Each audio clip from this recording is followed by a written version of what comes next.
Plant tissue culture के पिछले दो वीडियो में हमने देखा कि जब हम किसी टिश्यू को या सेल को या किसी प्लांट ऑर्गन को इन विट्रो कल्चर करते हैं तो उसे हम टिश्यू कल्चर कहते हैं। और टिश्यू कल्चर में दो इम्पॉर्टेंट बातें यह है कि एक तो उसमें एसेप्टिक कंडीशन बनाई रखी जाए, और दूसरा यह है कि जिस सेल या टिश्यू को हम कल्चर कर रहे हैं उसके प्रॉपर डेवलपमेंट के लिए उसे एक सूटेबल न्यूट्रिएंट मीडिया या कल्चर मीडिया प्रोवाइड करवाया जाए। उसके बाद हमने ये भी देखा था कि जब हम किसी टिश्यू या सेल को अगार जेल मीडियम पर कल्चर करते हैं तो उसे हम सस्पेंशन तो उसे हम कैलस कल्चर कहते हैं। और जब हम किसी टिश्यू या सेल को लिक्विड मीडियम में कल्चर करते हैं तो उसे हम सस्पेंशन कल्चर कहते हैं। आज हम स्टडी करेंगे रीजनरेशन। इसमें हम यह स्टडी करेंगे कि जब हम किसी प्लांट सेल या टिश्यू को इन विट्रो कल्चर करते हैं तो उसमें आगे किस प्रकार डेवलपमेंट होता है कि उससे हम एक कंप्लीट प्लांट प्राप्त कर सके, या उससे ऑर्गेनाइज स्ट्रक्चर कैसे बनती है, इसके बारे में स्टडी करेंगे। जब कल्चर्ड सेल्स या टिश्यू से ऑर्गेनाइज स्ट्रक्चर्स जैसे रूट है, शूट है या सोमैटिक एम्ब्रियो का डेवलपमेंट होता है तो इसे हम रीजनरेशन कहते हैं। इसके लिए ऑर्गेनोजेनेसिस टर्म को भी यूज किया जाता है। रूट रीजनरेशन अधिकतर हो जाता है, लेकिन यह तभी काम का होता है जब इसके साथ शूट रीजनरेशन या एम्ब्रियो रीजनरेशन भी हो, क्योंकि शूट और सोमैटिक एम्ब्रियो में ही एक कंप्लीट प्लांट बनाने की क्षमता होती है। और यही प्लांट टिश्यू कल्चर की एप्लीकेशन एग्रीकल्चर और हॉर्टिकल्चर में काम आती है। रीजनरेशन के लिए कभी कभी डिफरेंशिएशन टर्म को भी यूज करते हैं, लेकिन डिफरेंशिएशन से तात्पर्य डिफरेंट प्रकार की सेल्स के डेवलपमेंट से होता है।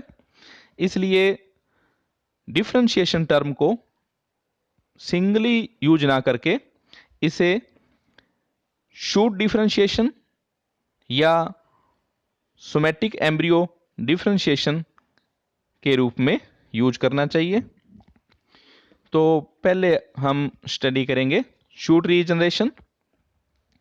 जब किसी प्लांट स्पीसीज की कल्चर्ड सेल्स को एप्रोप्रिएट कंडीशन वाले मीडियम में रखा जाता है तो उसमें शूट रीजनरेशन हो जाता है। ये जो शूट बड होती है मेरिस्टेमेटिक सेल्स के ग्रुप से बनती है। मेरिस्टेमेटिक सेल्स के इन ग्रुप्स को मेरिस्टीमोइड्स कहते हैं।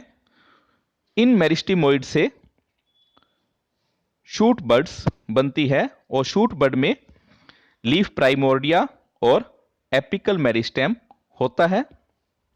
शूट बड में वैस्कुलर टिश्यू बन जाते हैं और शूट बड के वैस्कुलर टिश्यू एक्सप्लांट या कैलस में प्रेजेंट वैस्कुलर टिश्यू से कनेक्टेड हो जाते हैं, जबकि सोमैटिक एम्ब्रियो में इस प्रकार का वैस्कुलर कनेक्शन नहीं होता है एक्सप्लांट या कैलस से। इसलिए उनको सोमैटिक एम्ब्रियो को इजीली कैलस या एक्सप्लांट से अलग किया जा सकता है।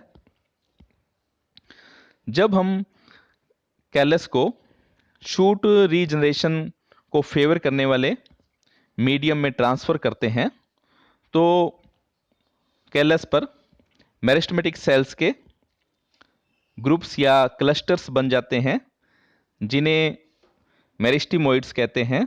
और ये मेरिस्टीमोइड्स उन एरियाज में बनते हैं कैलस के जहां पर स्टार्च एक्यूमुलेट होता है।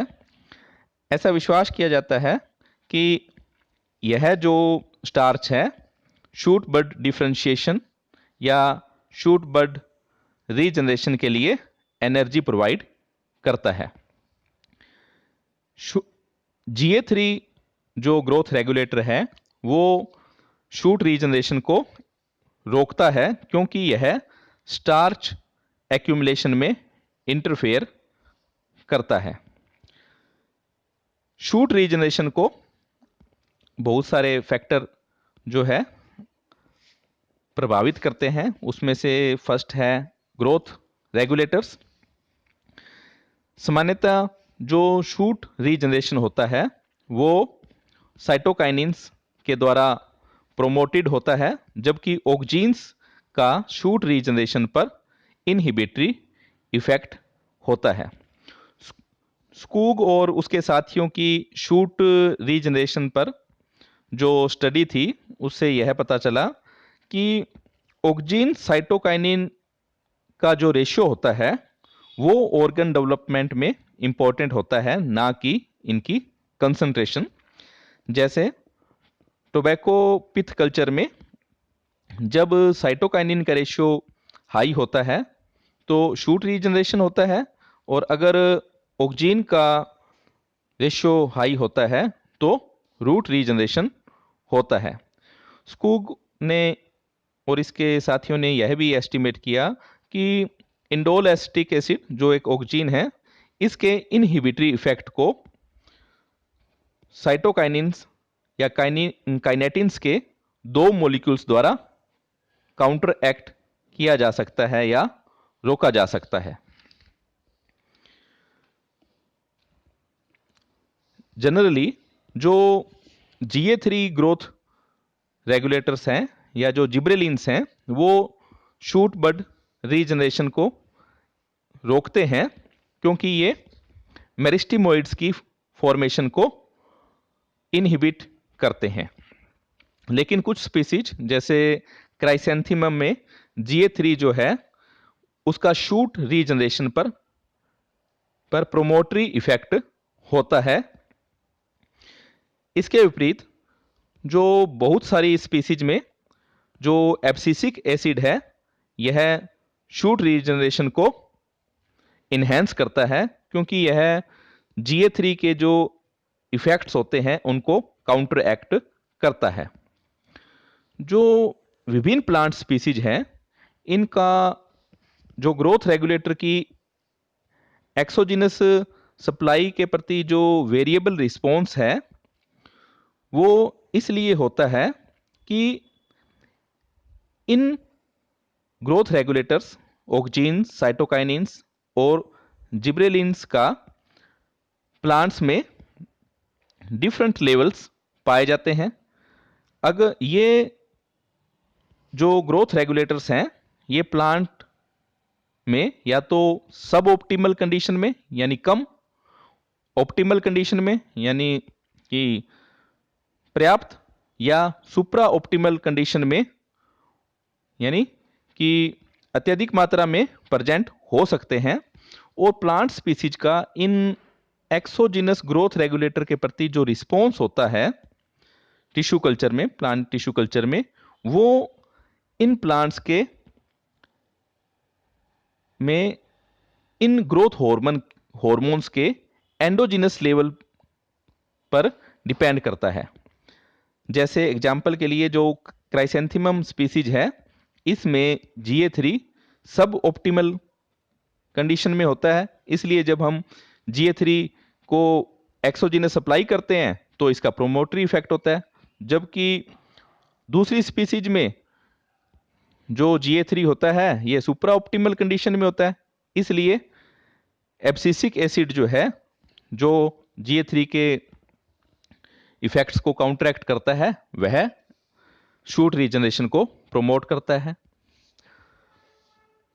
शूट रीजनरेशन जो है वो एक्सप्लांट के जीनोटाइप पर भी डिपेंड करता है। अलग अलग जो प्लांट स्पीसीज है इनमें शूट रीजनरेशन जो है उसकी फ्रीक्वेंसी अलग अलग पाई जाती है।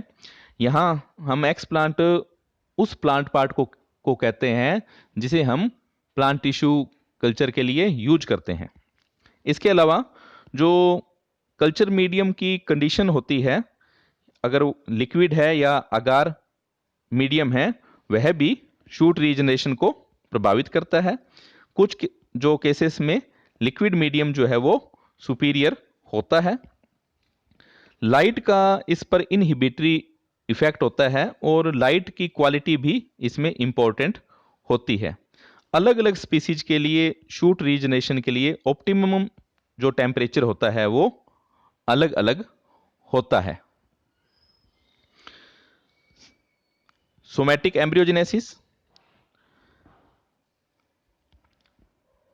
जब किसी सेल को जिसे हम इन विट्रो कल्चर कर रहे हैं उसकी, यानी जब किसी टिश्यू को हम इन विट्रो कल्चर कर रहे हैं और उसकी सोमैटिक सेल से अगर एम्ब्रियो का डेवलपमेंट होता है तो उस एम्ब्रियो को हम सोमैटिक एम्ब्रियो कहते हैं और इस प्रोसेस को हम सोमैटिक एम्ब्रियोजेनेसिस कहते हैं। और इसके विपरीत अगर जाइगोट से एम्ब्रियो बनता है तो उसे हम जाइगोटिक एम्ब्रियो या सिंपली एम्ब्रियो भी कहते हैं। और इसी प्रकार जो एम्ब्रियो पोलन से ड्राइव होते हैं या बनते हैं उन्हें हम पोलन एम्ब्रियोज या एंड्रोजेनिक एम्ब्रियोज कहते हैं।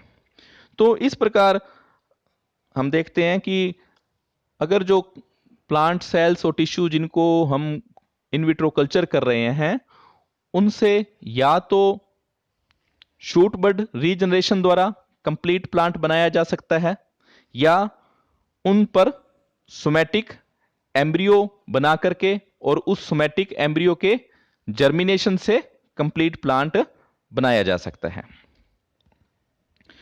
Development pattern of somatic embryos,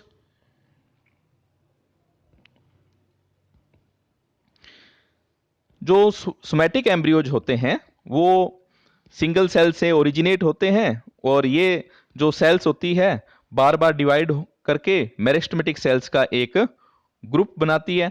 और यह जो मल्टी सेल्यूलर ग्रुप होता है मेरिस्टेमेटिक सेल्स का, इनका साइटोप्लाज्मिक कनेक्शन जो नेबरिंग सेल्स होती है उनसे कट जाता है और इन मेरिस्टेमेटिक सेल्स में फिर डिवीजन होने से ग्लोबुलर, उसके बाद हार्ट शेप्ड, उसके बाद टॉर्पीडो शेप्ड और फाइनली कोटिलिडोनरी स्टेज बनती है। इस प्रकार से एम्ब्रियो का डेवलपमेंट होता है। और सोमैटिक एम्ब्रियो के डेवलपमेंट में जो सारी स्टेज होती है ग्लोबुलर स्टेज के बाद, वो स्टेज जो जाइगोटिक एम्ब्रियो की तरह ही होती है। सोमैटिक एम्ब्रियो जो है वो बाइपोलर स्ट्रक्चर है, उनमें एक रेडिकल होता है और एक प्लूम्यूल होता है। जो रेडिकुलर एंड होता है वो कैलस की तरफ ओरिएंटेड होता है, जबकि प्लूमुलर एंड जो होता है वो बाहर की तरफ होता है। और बाद में रेडिकुलर एंड से रूट्स बन जाती है और प्लूम्यूल से शूट बन जाता है। इसके विपरीत जो शूट बड होती है वो एक मोनोपोलर स्ट्रक्चर होती है, उसमें रेडिकुलर एंड नहीं होता है। बहुत सारे जो सोमैटिक एम्ब्रियो होते हैं उनमें रेडिकल से रूट नहीं बन पाती है, इसलिए इन केस में जब प्लूम्यूल से शूट बन जाता है तो उसके बाद जो है रूट को जर्मिनेट किया जाता है।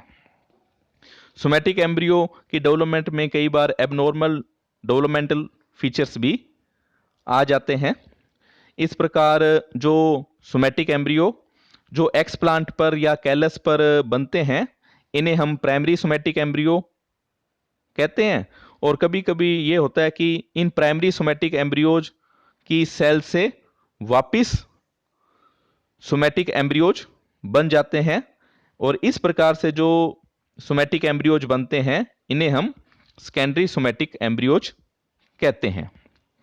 सोमैटिक एम्ब्रियोजेनेसिस को भी बहुत सारे फैक्टर प्रभावित करते हैं, जैसे ग्रोथ रेगुलेटर्स। अधिकतर केस में जो ऑक्जीन्स होते हैं, स्पेशल जनरली 2,4-D, यह सोमैटिक एम्ब्रियोजेनेसिस के लिए आवश्यक होता है। ऑक्जीन्स जो है एक्सप्लांट की जो सेल्स हैं उनमें डी डिफरेंशिएशन कोज करते हैं, और ये सेल्स फिर डिवाइड होकर के मेरिस्टेमेटिक सेल्स के ग्रुप बनाती है, जिन्हें हम एम्ब्रियोजेनिक क्लम्प्स कहते हैं। यहाँ डी डिफरेंशिएशन से यह मतलब है कि ऑक्जीन्स जो होते हैं ये जो परमानेंट जो डिफरेंशिएटेड सेल्स होती है इनको वापिस मेरिस्टेमेटिक बना देते हैं। इस प्रोसेस को हम डी डिफरेंशिएशन कहते हैं। अगर कल्चर मीडियम में ऑक्जीन्स जो है वो उसी अमाउंट में बने रहते हैं, तो ये एम्ब्रियोजेनिक जो क्लम्प्स होते हैं इनकी सेल्स पुनः डिवाइड होकर के और एम्ब्रियोजेनिक क्लम्प्स बना देती है।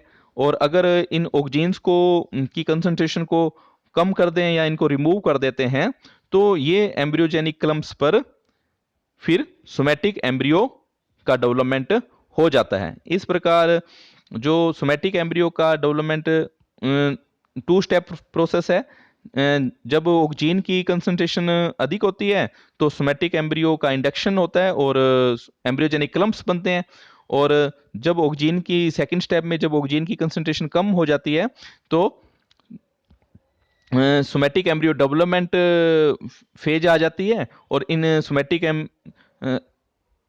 जो एम्ब्रियोजेनिक क्लम्प्स हैं इन पर सोमैटिक एम्ब्रियोज बन जाते हैं। नाइट्रोजन सोर्स भी सोमैटिक एम्ब्रियोजेनेसिस को प्रभावित करता है। कैरेट में जो अमोनियम आयन है यह सोमैटिक एम्ब्रियोजेनेसिस के लिए प्रोमोटिव होता है, और प्लांट्स का एक्सप्लांट का जीनोटाइप भी सोमैटिक एम्ब्रियोजेनेसिस को प्रभावित करता है। इसके अलावा बहुत सारे दूसरे फैक्टर्स जैसे पोटेशियम आयन का लेवल और डिजोल्व ऑक्सीजन का लेवल भी, हाई पोटेशियम आयन का लेवल और लो डिजोल्व ऑक्सीजन का लेवल भी सोमैटिक एम्ब्रियोजेनेसिस को प्रमोट करते हैं।